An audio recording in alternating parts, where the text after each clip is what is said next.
وخت مو په خیر تاسو ته له زیر نیوز سرویس څخه د نن ورځې د مهمو خبرونو ټولګي ته خراغلاست وایو. نن پنځشنبه د 1404 هجري لمریز کال د غبرګولې شلمه چې د 2015 زیږدیز کال د جون له 12 سره برابر ده. زه شبنم وزیری یم او تاسو ته له زیر نیوز سرویس څخه د هیواد او نړۍ مهم خبرونه وړاندې کوم.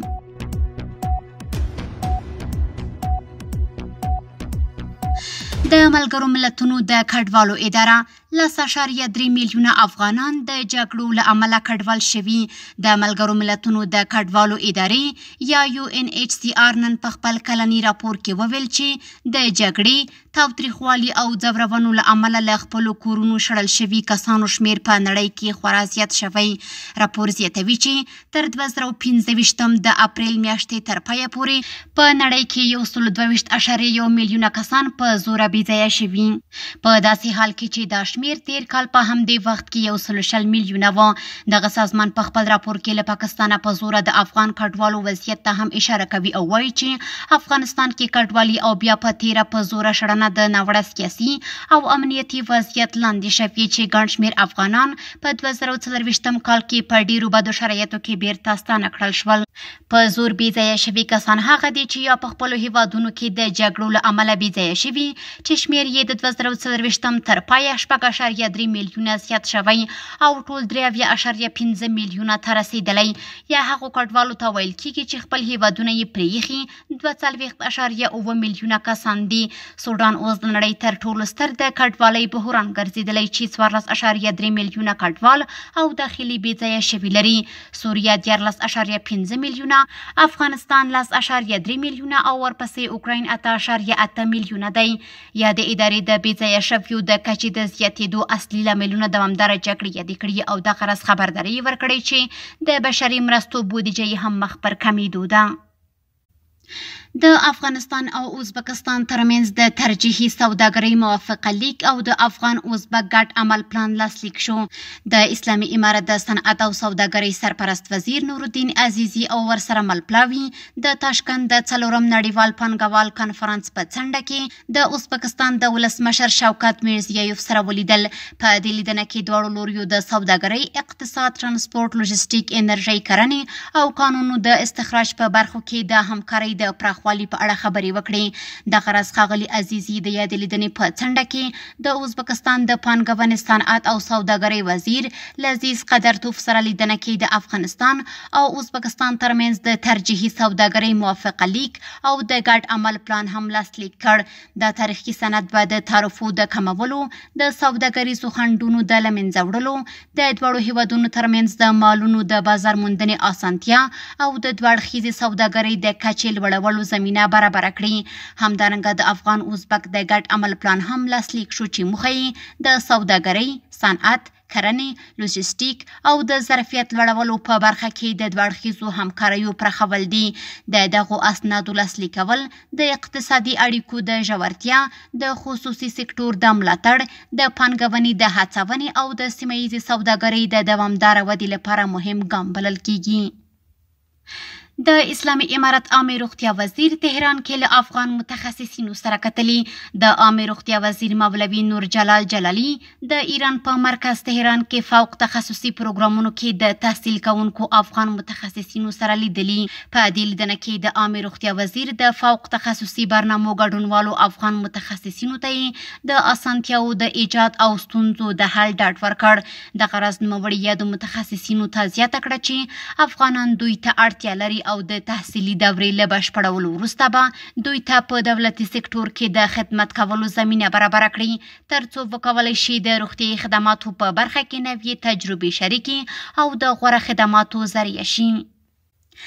د پاکستان له زندانونو 12 تنه افغان بندیان آزاد او هیواد ته راستنه شول.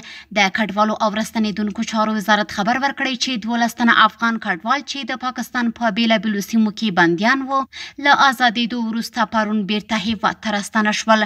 وزارت زیاته کړې چې یادو کسانو قانوني اسناد هم لرل خو بیا هم د پاکستان په بیلابیلو سیمو کې نیول شوي وو او له 1 تر 5 ورځو پورې د بند موده تېره کړې ده. دغه وزارت ویلي چې یادو کسانو ته د بشري مرستو له ورکول کېدو وروسته خپلو اصلي مېنو ته لیږدول شوي. د ټولګټو وزارت د سالنګونو لوی لارې د سړک د ځینو برخو د کېناستلو اړوند ګونګوستې بې بنسټه وبللې. د اسلامي امارت د ټولګټو وزارت ویلي چې د اسلامي امارت د ریاست الوزرا مقام د حکم په اساس د یاد وزارت سرپرست مولا محمد عیسی ثانی او د ریاست الوزرا د عالی مقام د پلاوي او د یاد وزارت تخنیکی ټیمونو تېره شپه د سالنګونو لوی لارې او تونل د تیر کال د ترسره شوي کار د ارزونې په موخه سالنګونو ته سفر وکړ. دغه وزارت وایي چې د تونل رغنیزې چارې د نړیوالو معیارونو سره سمې ترسره شوي او یا د اوازې په کلکه ردوي.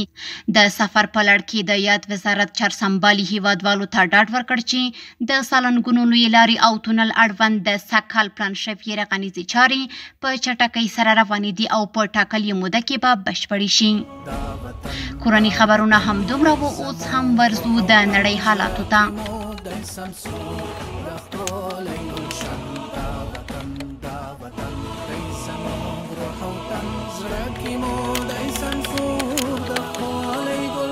مننه شبنم چې د هیواد له مهمو حالاتو مو خبر کړو. اوس هم څو مهم بهرني خبرونه.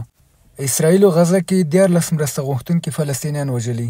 د غزې په مرکزي سیمه کې د الوده روغتون وایي چې اسرائیلي پوځیانو نن سهار بیا د مرستې غوښتونکو پر لور ناتاره ډزې وکړې چې لږ تر لږه 14 تنه پکې وژل شوي او شاوخوا 200 نور ټپیان شوي دي. دغه راز د غزې د روغتیا وزارت په وینا پرون لږ تر لږه 50 مرسته غوښتونکي وژل شوي. بل لور ته د غزې د بشري مرستو بنسټ بیا وایي چې لږ تر لږه 15 د مرستې کارکوونکي هغه مهال ووژل شول چې د دوی پر یو بس برید شوی و. یاد بنسټ پړه پر حماس واچوله، خو حماس تر اوسه د دې تورونو په اړه څه نه دي ویلي. هند کې د یوې الوتکې د غورځېدو له امله 204 تنه وژل شوي. هندو ورځپاڼې راپور ورکړی چې د ایر انډیا الوتکه د احمد آباد ښار طبي پوهنتون ودانۍ سره ټکر شوي چې 204 تنه پکې وژل شوي دي. دغه راز د هند اتحادیې وزیر سی آر پټیل هم تایید کړه چې د ګجرات پخوانی اعلی وزیر وزیر روپانی د A101 الوتکې د غورځېدو له امله په احمد آباد کلي کې وژل شوی دی. یا د الوتکه چې له هند څخه د لندن پر لور روانه وه 12 خدمې او 242 سپرلي یې لرلې. تر اوسه د یادې الوتکې د نسکورېدو لامل نه دی څرګند شوی. د ملګرو ملتونو عمومي اسمبله د امریکا او اسرائیلو له مخالفت سره سره د غزې پر سمدستي اوربند رایه ورکوي. ټاکل شوې ده چې د ملګرو ملتونو عمومي اسمبله د پنجشنبې په ورځ پر یوې پریکړه لیک رایه ورکړي چې په غزه کې د سمدستي بېقید او دایمي اوربند غوښتنه کوي. احتمال لري چې د 193 غړیو لرونکو عمومي اسمبله دغه پریکړه لیک په پراخ ملاتړ سره تصویب کړي، سره له دې چې اسرائیلو د دې اقدام پر ضد هیوادونه هڅولي او دا یو سیاسي او بېګټې نمایش بللی. دغه راز امریکا له یادو هیوادونو غوښتي چې په دې کنفرانس کې ګډون ونه کړي او هغه هیوادونو ته چې له کنفرانس وروسته د اسرائیلو ضد اقدامات کوي خبرداری ورکړي چې د امریکا د بهراني سیاست خلاف ګامونه بلل کیږي او دا کار ممکن ډیپلوماټیکي پایلې ولري. تیرونی امریکا د امنیت شورا یاد پریکړه لیک ویټو کړ، په داسې حال کې چې د امنیت شورا پاتې 14 غړو د دې پریکړه لیک ملاتړ وکړ.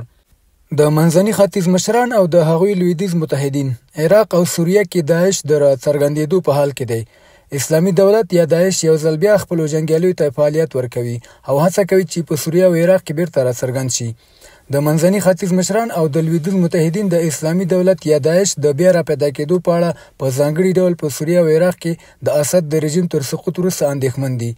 د منځني ختیځ مشران او د هغوی لویدیځ متحدین خبرداری ورکوي داعش هڅه کوي خپل جنګیالي بیا فعال کړي، وسلې وویشي او د نورو غړو جذب زیات کړي. دا مشران اندېښنه لري چې داعش کولی شي له اوسني وضعیت څخه استفاده وکړي او یو ځل بیا ځان پیاوړی کړي، په داسې حال کې چې دې ډلې پخوا د میلیونونو خلکو پر ژوند د ویرې واکمني تپلې وه.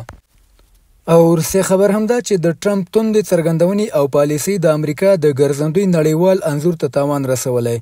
د امریکا د سفر او ګرځندوی صنعت له سختو ننګونو سره مخ شوی، ځکه نړیوال سیلانیان د دې هیواد د تګلارو او د حکومت د چارواکو د توندې ژبې له امله امریکا ته له سفر کولو ډډه کوي.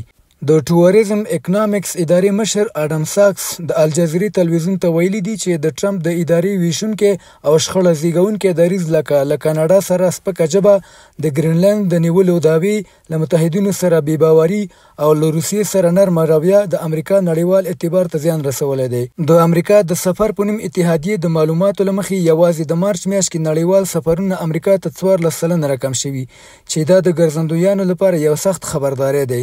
تر ټولو جوت کموالی له کاناډا سره لیدل شوی چیرې چې د شپې لخوا د وچې له لارې امریکا ته سفرونه 26 سلنه راکم شوي او د اپریل په میاشت کې د موټر له لارې امریکا ته تګ راتګ 15.2 سلنه راکم شوی. دا د څلورمې میاشتې لپاره پرلپسې کمښت دی چې ښیي د ټرمپ سیاسي دریځ د امریکا د سیلانیانو او ګرځندویانو سکتور ته مستقیم زیان رسولی دی. بهرني خبرونه همدومره له ملتیا مو مننه.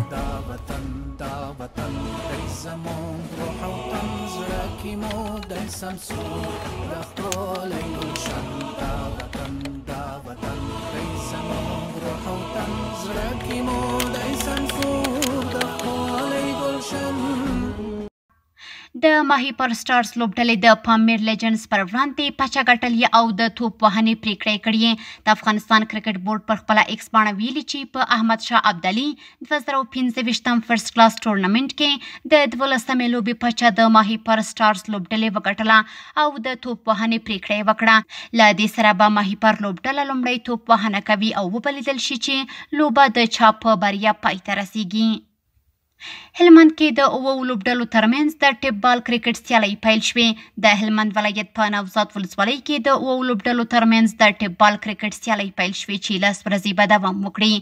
د دغو سیالیو لومړۍ لوبه کې کاریز مریانو لوبډلې د 10 ویکټو په توپیر خپل سیالي کلي بادام لوبډلې ته ماتې ورکړه او د سیالیو لومړۍ بریا یې په خپل نوم ثبت کړه. زابل کې د څلورو لوبډلو ترمنځ د والیبال سیالۍ د عمري لوبډلې په اتلولۍ پای ته ورسېدې. د زابل ولایت په مرکز قلات ښار کې د څلورو لوبډلو ترمنځ د والیبال سیالۍ چې 4 ورځې مخکې پیل شوې وې د عمري لوبډلې په اتلولۍ پای ته ورسېدې.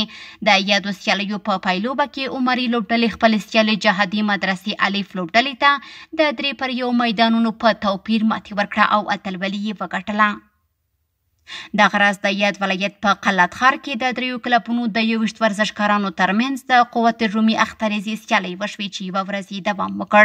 دغه سیالۍ چې د طوفان، احمد الله او احمد شاه کلبونو ورزشکارانو ترمنځ ترسره شوې په پایله کې د طوفان کلب ورزشکارانو په بریا پای ته ورسېدې. نننۍ خبري خپرونه همدومره وه. په خواله رسنیو باندې فیسبوک، انسټاګرام، ایکس یا پخوانی ټویټر او یوټیوب زموږ خپرونې خوښې او موږ تعقیب کړئ. ادرس یې زیر نیوز 24 تر سبانۍ خپرونې د الله په امان.